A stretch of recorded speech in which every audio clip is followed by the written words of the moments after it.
No sé tú, pero desde hace tiempo yo vengo observando cada vez con más frecuencia en redes como en Twitter o X, que hay ciertas personitas que cuando llega Navidad o Año Nuevo postean cosas como que ya no pasarán una noche de hipocresía familiar, que prefieren ver Netflix en casa solos, sin compromisos y sin máscaras. Y otros comparten que su nuevo límite laboral es no aceptar ningún trabajo que no sea 100% remoto. Y no lo dicen como una exigencia de comodidad, sino como una declaración de independencia, aunque huela más bien a aislamiento. Entonces pienso, ¿en qué momento empezamos a normalizar el estar completamente solos? ¿Cuándo fue que el contacto humano, el roce con el otro, empezó a hacernos tan molesto o a percibirse como una amenaza, como una pérdida de energía o como ruido? Sabemos que vivimos en esta era hiperconectada y que paradójicamente estamos más solos que nunca. Y no lo digo solo desde la intuición, sino todo esto tiene un respaldo de datos, ensayos, investigaciones que llevan años advirtiéndonos que esta soledad no es una moda. Ya se convirtió en una epidemia emocional y estructural. Hoy hablaremos del libro El siglo de la soledad, de Noreena Hertz, un ensayo que no solo describe con claridad la magnitud del problema, sino que nos confronta con las causas, un sistema económico que nos quiere eficientes, no afectivos, una cultura que premia la independencia, pero castiga la vulnerabilidad. Y para complementar esta reflexión, busqué otras obras que también considero fundamentales. Bowling Alone, de Robert Putnam, que analiza cómo hemos ido abandonando la vida comunitaria. Y The Lonely Society, de la Mental Health Foundation, que estudia el impacto de la soledad en la salud mental. Pero más allá de estos títulos está el momento que estamos viviendo, un momento histórico en el que preferimos hablarle a un chat que a una persona. Un momento en el que nos sentimos expuestos si pedimos compañía y donde confundimos silencio con paz y la distancia con autocuidado. Y bueno, ya saben que como siempre, aquí no vengo a dar respuestas mágicas, nomás vengo a incomodar y a traer preguntas que a veces buscamos evitar. Y tal vez alguna que otra reflexión que pudiera ser dolorosa, porque confrontar ciertas verdades no siempre es agradable, pero a veces es el primer paso para volver a tender puentes. Mi nombre es Diana Fuentes y te doy la bienvenida a un episodio más de Cosita Seria. Comenzamos.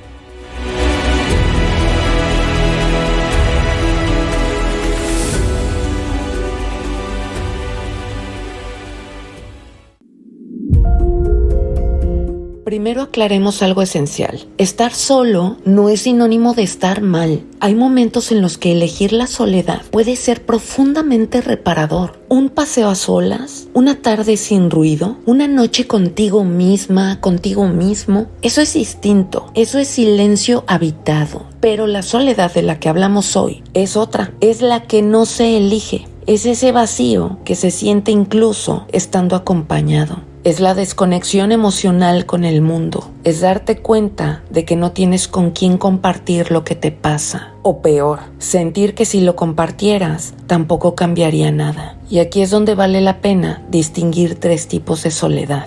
La soledad emocional, que es cuando falta ese alguien con quien puedes abrir el corazón, contar lo bueno y lo feo, sin filtros ni estrategias. La soledad social, cuando no perteneces a un grupo, a una comunidad, cuando no tienes un espacio donde sientas que importas.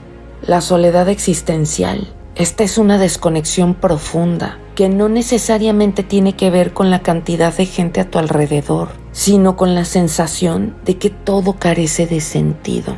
Y lo más doloroso es que esta sensación se ha vuelto cada vez más común. No es algo que afecta solo a personas mayores o a quienes viven aislados geográficamente. Es una epidemia emocional que está tocando a jóvenes hiperconectados, a adultos funcionales, a madres recientes, a freelancers exitosos, a personas con muchos seguidores, pero cero redes de afecto real. La soledad no discrimina, pero sí se disfraza. A veces de independencia, a veces de productividad, a veces de estoy muy ocupado. Y nos la creemos, sin darnos cuenta de que nos va carcomiendo por dentro. Lo que quiero es empezar por nombrarla y también por desmitificarla, porque hay muchos prejuicios en torno a la soledad y para poder entenderla y atenderla, primero necesitamos romper esas ideas falsas que la rodean. Uno de los mitos más comunes es que la soledad solo la sienten las personas mayores. Y sí, es verdad que muchas personas mayores experimentan soledad profunda, pero no son las únicas. De hecho, hoy en día muchos estudios muestran que los jóvenes entre 18 y 30 años son de los grupos más afectados, porque están hiperconectados digitalmente, pero emocionalmente desvinculados. Otro mito es que la soledad solo le pasa a quien vive solo. Pero ¿cuántas personas viven en pareja, en familia, en una casa llena de gente y se sienten invisibles? Porque la soledad no siempre tiene que ver con la cantidad de personas a tu alrededor, sino con la calidad de los vínculos. También creemos que sentirse solo es sinónimo de debilidad, como si admitirlo nos hiciera menos valiosos, y por eso lo ocultamos, lo negamos o lo disfrazamos de independencia. Pero decir me siento solo puede ser uno de los mayores actos de valentía emocional y de honestidad radical. Y finalmente, hay quienes piensan que la soledad es un problema individual que se resuelve con actitud positiva, echándole ganas o saliendo más. Pero la verdad es que muchas veces tiene causas estructurales, estilos de vida, modelos de trabajo, entornos urbanos fríos y ritmos inhumanos. Por eso hablar de estos mitos es un paso necesario para que podamos ver la soledad con otros ojos, no como un defecto personal, sino como una señal de alarma social, como un mensaje que nos dice que esto así no está funcionando.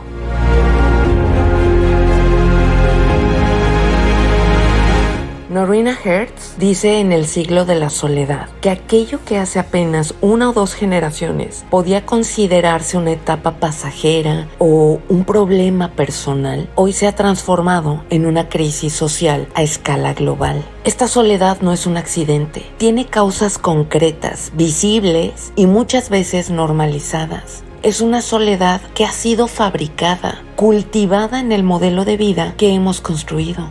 Algunos de los combustibles principales son, primero, la tecnología que conecta, pero que no vincula. Porque estamos hiperconectados todo el tiempo, pero esa conexión es mayormente superficial. Scroll tras scroll, likes, mensajes vacíos. Podemos tener cientos de seguidores y aún así no tenemos a quién llamar cuando algo nos duele.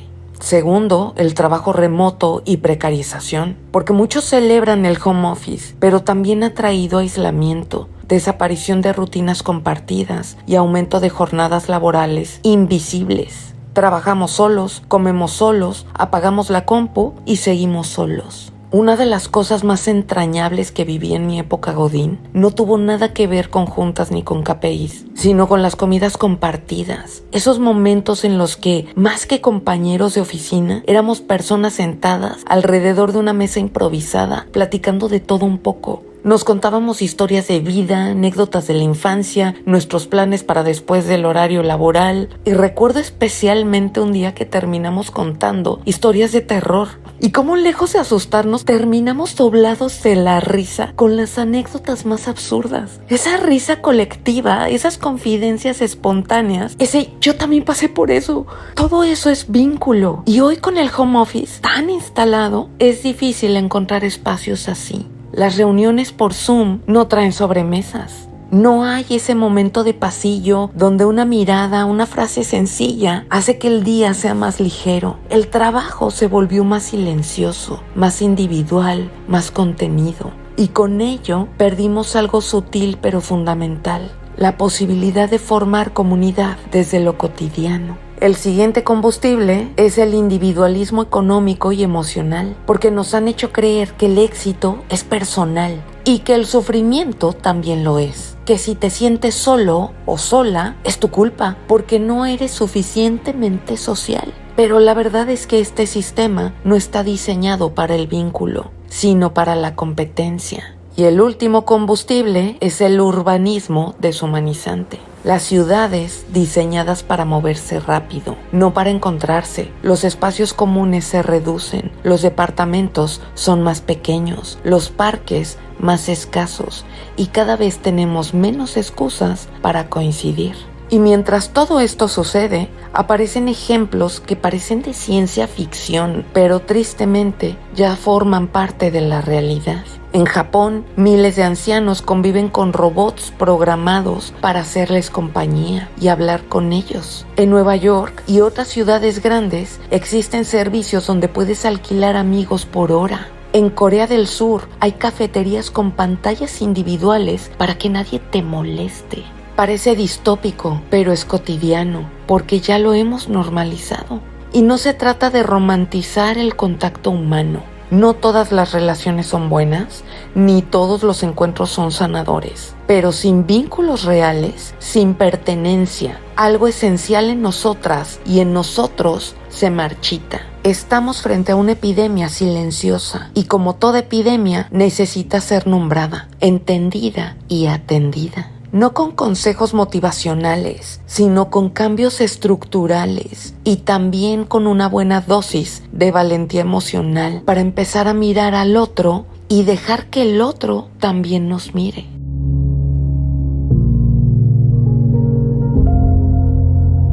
Ayer en Twitter leía este post. Normaliza entrenar solo, viajar solo, ir solo al cine, ir solo a un restaurante. No dependas de nadie. Fin de la cita. Hoy se aplaude cada vez más la autosuficiencia total, donde publicaciones como esta, que invitan a no depender de nadie, a normalizar la soledad, parecen enseñarnos que la cima del desarrollo personal es el aislamiento, que si puedes viajar, entrenar, comer y vivir solo, entonces lo estás haciendo muy bien. Que la compañía es opcional, que el vínculo es un lujo y que la comunidad incluso estorba. Pero este discurso que se viste de empoderamiento puede volverse fácilmente una trampa. Porque sí, saber estar a solas contigo es súper valioso. Poder disfrutar tu compañía sin necesitar de nadie también. Pero otra cosa muy distinta es glorificar la desconexión humana y ponerlo como ideal de vida. No depender de nadie no es fortaleza, es desarraigo. Y cuando el vínculo se vuelve sospechoso y la interdependencia se ve como debilidad, empezamos a erosionar lo más humano que tenemos, el sentido de comunidad. Y aquí está el punto clave, porque mientras más distantes estamos, más frágiles nos volvemos, más temerosos, más desconfiados, y así nos volvemos entonces más manipulables, porque quien no construye redes de afecto y de contención queda más expuesto a narrativas externas que llenan ese vacío. Porque cuando no hay un nosotros, cualquier ellos puede llegar a dividirnos. No es casualidad que este sea el siglo de la soledad, porque la soledad extrema vende independencia tóxica, vende productividad sin descanso, vende que no necesitas a nadie, salvo a ti y a tus apps. Y en esa desconexión emocional, silenciosa y persistente, vamos perdiendo lo esencial. Así que no se trata de no depender de nadie, se trata de saber elegir de quién depender, cuándo y cómo, porque somos humanos y nuestra fuerza no está en el aislamiento, sino en la tribu, en el sabernos acompañados. Nuestra fuerza está en la conversación y en el abrazo.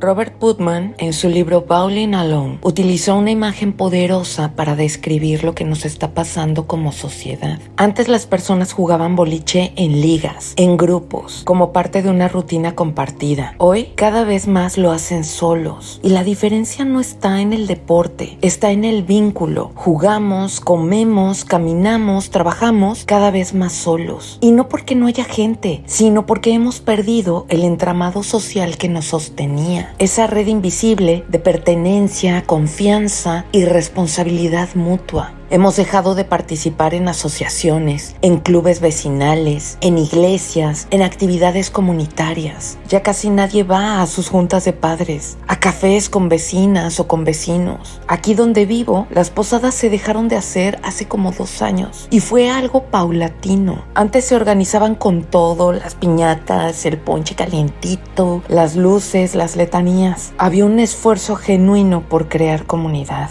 Pero ya el año pasado ya no hubo posada, porque la última acudieron solamente 3 familias. A nadie le interesaba. Y como siempre no faltó quien se ofendiera porque decían que era propaganda religiosa. ¿De cuándo acá la tradición incomoda más que une? ¿En qué momento dejamos de reunirnos? Las relaciones cara a cara han disminuido dramáticamente y con ellas también la confianza social. Y esto no es solo melancolía, no es nostalgia de una época pasada que fue mejor. Es una alarma, porque esa desconexión no solo nos está haciendo sentir solos, también tiene consecuencias muy concretas. En la salud mental, el aislamiento social está relacionado con depresión, ansiedad, trastorno del sueño y en casos extremos, hasta con ideas suicidas. La soledad crónica puede ser tóxica para el cuerpo, tanto como fumar 15 cigarrillos al día. Y esto lo dice la ciencia, no yo. En la democracia, cuando no confiamos uno en el otro, cuando nos encerramos en burbujas individuales, también nos alejamos del interés común. Disminuye la participación ciudadana, crece la polarización y se debilita el tejido que sostiene cualquier sistema democrático sano. En la capacidad de organizarnos, si ya no tenemos la costumbre de reunirnos, de construir acuerdos, de compartir espacios con otros diferentes a nosotros, también perdemos herramientas para la acción colectiva y eso nos deja vulnerables. El tejido social no se rompe de golpe, se va desgastando y cuando queremos darnos cuenta ya no tenemos con quién contar. Pero también es cierto que se puede reconstruir con pequeños gestos, con presencia, con el valor de volver a confiar, aunque cueste, aunque al principio se sienta raro. Porque como sociedad no solo necesitamos wifi rápido, necesitamos pertenecer, necesitamos sentir que alguien nos ve, nos espera, nos nombra. Y eso no se pide por medio de una app, se va construyendo cara a cara.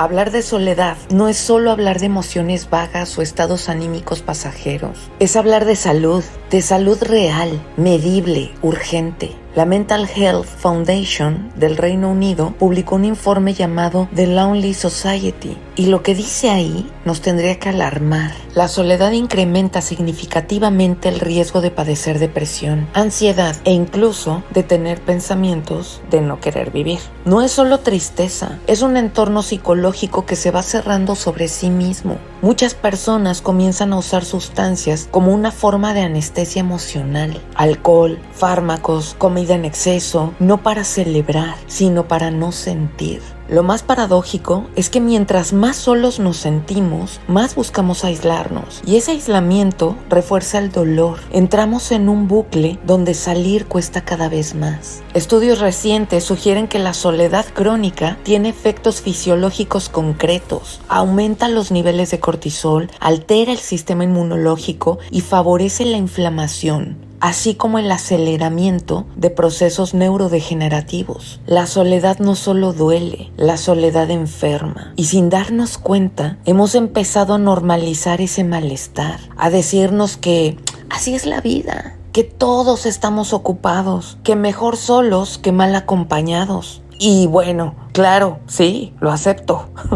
A veces es mejor estar solo que mal acompañado. Pero, ¿y qué tal si mejor aprendemos a acompañarnos mejor? Porque lo contrario a la soledad no es simplemente estar rodeado de gente, es estar vinculado, sentirse visto, escuchado y sostenido. Cuidar nuestra salud emocional implica también revisar nuestros vínculos, preguntarnos ¿quién me acompaña? ¿Y a quién acompaño yo? ¿Qué espacios me permiten ser sin tener que rendir cuentas o rendir resultados? La buena noticia es que ningún estado emocional es definitivo. La soledad puede ser un aviso, un llamado, un recordatorio de que necesitamos regresar a nosotros mismos y a nuestra comunidad.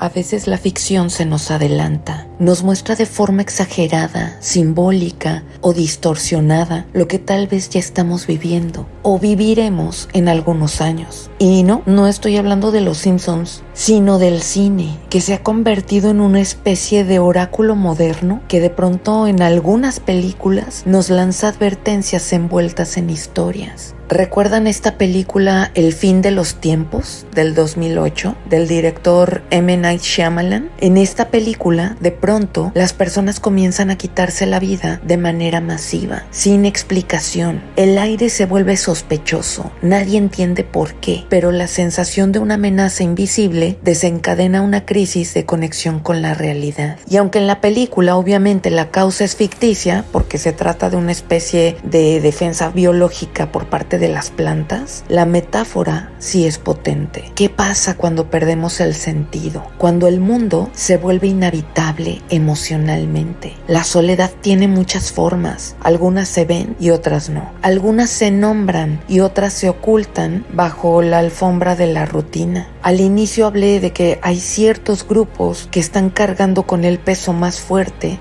de esta epidemia invisible. Los jóvenes hiperconectados, pero emocionalmente aislados, porque nunca antes una generación tuvo tantas herramientas para comunicarse y al mismo tiempo tan pocos espacios para vincularse de verdad. Viven expuestos en vitrinas constantes, pero sin refugios emocionales. Piden ayuda con memes, lloran con filtros, hablan con cientos, pero se sienten solos. Adultos mayores que pierden redes de apoyo, la jubilación, la pérdida de pareja, los hijos que se van, todo eso puede ir cerrando el mundo alrededor de una persona. Y muchas veces esta soledad se disfraza de silencio, de resignación, de costumbre, pero no por eso significa que no duele. Las madres recientes en entornos urbanos, rodeadas de ruido pero sin tribu, cuidando vidas mientras su salud mental se tambalea. Muchas se sienten aisladas, invisibilizadas, agotadas, y aún así se espera que estén agradecidas, radiantes y se sientan completas.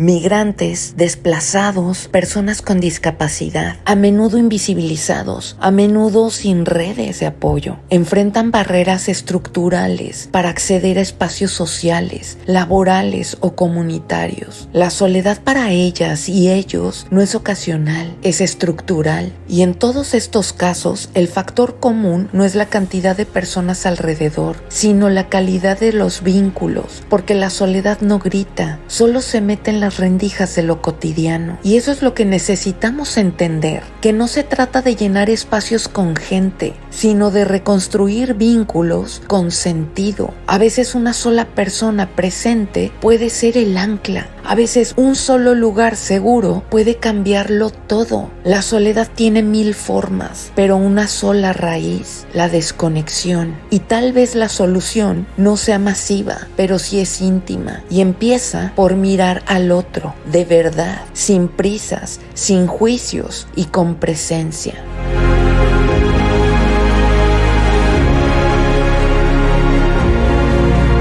Bueno, y después de todo esto, la gran pregunta es, ¿y ahora qué? Primero entendamos algo importante. No estamos condenados a vivir desconectados. La soledad, aunque estructural, también es reversible, pero requiere de voluntad, de empatía y de acciones concretas. A nivel personal, podemos empezar por cosas pequeñas, pero que sí son significativas. Algo tan simple como saludar a tus vecinos, volver a mirar a quien vive al lado, hacer comunidad en lo cotidiano, dejar de pasar por la vida de otros como si fuéramos fantasmas. Hacer pausas digitales, apagar la pantalla para encender la presencia, dejar de llevar el teléfono a la mesa durante las comidas, mirar a los ojos, aprender otra vez a estar. Pedir ayuda aunque cueste, romper la idea de que hacerlo es fracaso. Pedir ayuda es una forma de tejer nuestra red, es abrir la puerta a un vínculo real. A nivel colectivo hay mucho por hacer y exigir. Recuperar los espacios comunitarios, parques, centros culturales, plazas, bibliotecas, lugares donde el encuentro sea posible sin tener que consumir algo a cambio. Algunos parques han comenzado a instalar módulos para conectar el teléfono o la computadora. Lo que antes eran espacios de descanso, encuentro y desconexión, hoy se están transformando en zonas de productividad. Ya no se valora tanto la pausa ni la convivencia, sino la posibilidad de seguir operando a toda hora y en todo lugar. Necesitamos recuperar el sentido original del espacio público, el de estar presentes, convivir y simplemente ser, sin la exigencia constante de producir. Diseñar ciudades y horarios que favorezcan el encuentro, urbanismo con alma, trabajo con pausas, escuelas con sentido de comunidad. Fomentar la escucha activa en los medios, en las escuelas, en la política y en nuestra casa. Escuchar no para responder, sino para comprender. Y quizás uno de los actos más rebeldes hoy sea resistir la idea de que solo vales por lo que produces, que solo importas si eres eficiente, si eres útil y exitoso. No, importas por estar, importas por ser. Importas por sentir. Necesitamos recuperar el tiempo compartido, el ocio sin culpa, la conversación sin prisa y la empatía como forma de habitar el mundo. Y sí, ya sé que todo esto suena más fácil de decir que de hacer, pero si al menos sembramos la intención, ya estamos abriendo una grieta en esa coraza que nos aísla. La reconstrucción empieza en lo micro, en esa llamada telefónica que todavía estás haciendo, en ese café que estás proponiendo y en ese silencio que decides acompañar. Cuando hablamos de redes sociales, solemos pensar en el mundo digital, pero las verdaderas y genuinas redes sociales son las que no están en línea, son las humanas, las cercanas, las que nos escuchan y nos sostienen. Se trata de construir un círculo de apoyo real, de vínculos que nos contengan más allá del algoritmo.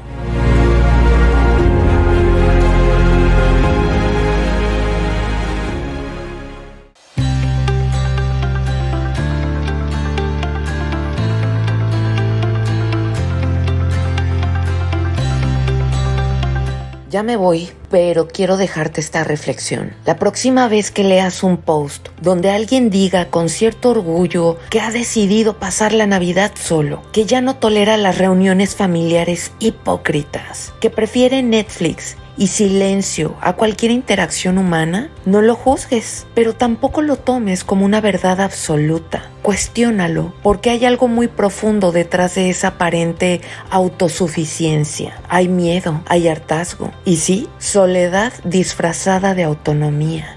Vivimos tiempos donde huir del otro parece una forma de autocuidado. Pero no olvidemos que la otredad, eso de estar con quien piensa distinto, actúa diferente, vota distinto y ve la vida desde otro ángulo, también es parte de nuestra evolución. Claro que convivir incomoda, claro que a veces preferiríamos la comodidad del aislamiento. Pero sin el otro, ¿cómo aprendemos? ¿Cómo nos espejeamos? ¿Y cómo crecemos? La verdadera pregunta es, ¿cuánta apertura tenemos para estar presentes incluso cuando nos sentimos confrontados o desafiados por otro sistema de creencias distinto?